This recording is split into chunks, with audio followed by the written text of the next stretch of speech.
আসসালামু আলাইকুম। আজকে রেসিপি আলু বেগুন দিয়ে ইলিশ মাছের রেসিপি। তো প্রথমে কড়াইতে দিয়ে দিচ্ছি আমি সর্ষের তেল। তেলের পরিমাণটা একটু বেশি দিচ্ছি। এর মধ্যে দিয়ে দিচ্ছি একদম পাতলা করে কেটে রাখা পেঁয়াজ। দিচ্ছি দুটো চেরা কাঁচা লঙ্কা। পেঁয়াজটা হালকা একটু ভেজে নিচ্ছি। দিচ্ছি 1 টেবিল চামচের মতো রসুন বাটা। রসুন বাটাটা দিয়েও খুব ভালো করে মিক্স করে একটু হালকা ভেজে নিলাম।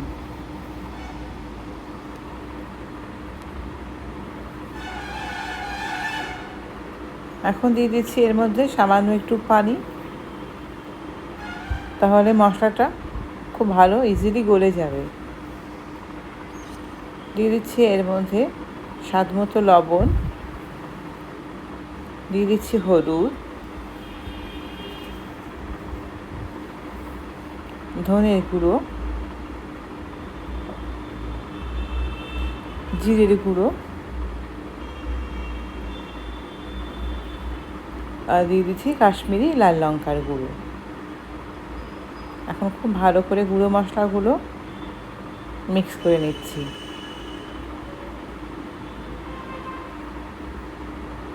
আবার একটু পানি দেব, দিয়ে মশলাটা খুব ভালো করে কষিয়ে নেব।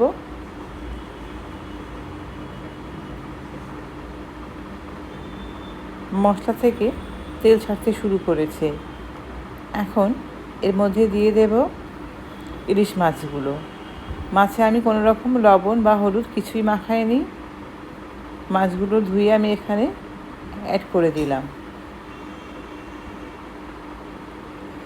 এখন মশলার সঙ্গে মাছগুলো একটু কষিয়ে নেব। তো আবারও সামান্য একটু পানি দিয়ে নিচ্ছি, যাতে নিচ থেকে পুড়ে না যায়। মাছগুলো একটু নেড়ে চেড়েও দিচ্ছি। এখন সব মাছগুলো একে একে উল্টে পাল্টে দেব। যেহেতু ইলিশ মাছ খুব নরম হয়, তো একটু সাবধানে ইলিশ মাছগুলো আমি নেড়ে চেড়ে দিচ্ছি। এইভাবে যদি ইলিশ বেগুনের ঝোলের মাছটা রান্না করা যায়, অর্থাৎ আমি এখানে মাছটা কোনো রকম তেলে ভাজলাম না, ঠিক এরকম মশলার উপর দিয়ে কষিয়ে নিচ্ছি, তাহলে টেস্টটা ভালো আসে। তো আবারও একটু সামান্য পানি দিয়ে খুব ভালো করে মাছটা কষিয়ে নিচ্ছি। ঠিক এরকম একটু কড়াইটা ধরে একটু ঝাঁকিয়ে নেব।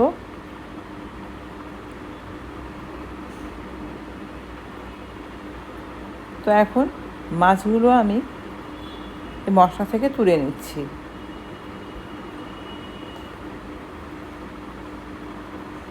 তো একে একে সব মাছগুলো মশলা থেকে আমি তুলে নিচ্ছি।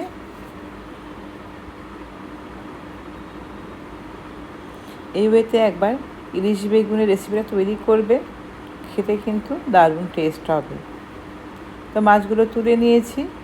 এখন এই মশলার মধ্যে দিয়ে দেব আগে থেকে কেটে রেখেছিলাম সাদা বেগুন এবং আলু, সেটা দিয়ে দিলাম। দিয়ে এখন খুব ভালো করে আলু এবং বেগুনটা মশলার সঙ্গে কষিয়ে নেব।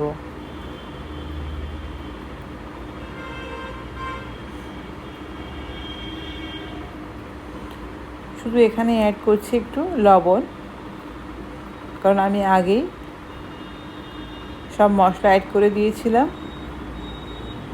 সঠিক পরিমাণে। তো এখন ঢাকনা দিয়ে আরও কিছুক্ষণ কষিয়ে নিলাম। খুব ভালো করে এখন আবার একটু মিক্স করে নিচ্ছি আলু এবং বেগুনগুলো।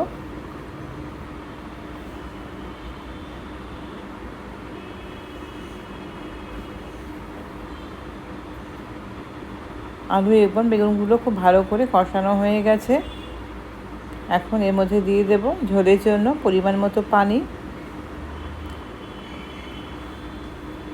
এই রেসিপিতে পানির পরিমাণটা একটু বেশি দিলে ভালো লাগে, কারণ বেগুন আলুর এই ইলিশের রেসিপিতে পাতলা ঝোলটাই ভালো লাগে।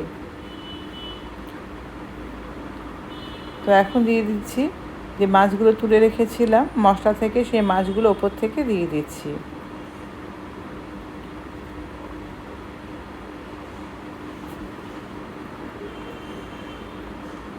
মাছগুলো দিয়ে নেড়ে ছেড়ে ঢাকনা দিয়ে ঢেকে কিছুক্ষণ রান্না করে নিলাম। তো তৈরি হয়ে গেছে। এখন উপর থেকে দিয়ে দিচ্ছি ভাজা জিরে এবং গোলমরিচের গুঁড়ো। এটা অবশ্যই দিতে হবে, এটা দিলে টেস্টটা আরও বেড়ে যাবে। তো তৈরি হয়ে গেছে আমার আজকের রেসিপি, ইলিশ বেগুনের রেসিপি। রেসিপিটা কেমন হলো কমেন্টে অবশ্যই জানাবেন। দেখা হচ্ছে নেক্সট রেসিপিতে। ওকে, বাই, আল্লাহ হাফেজ।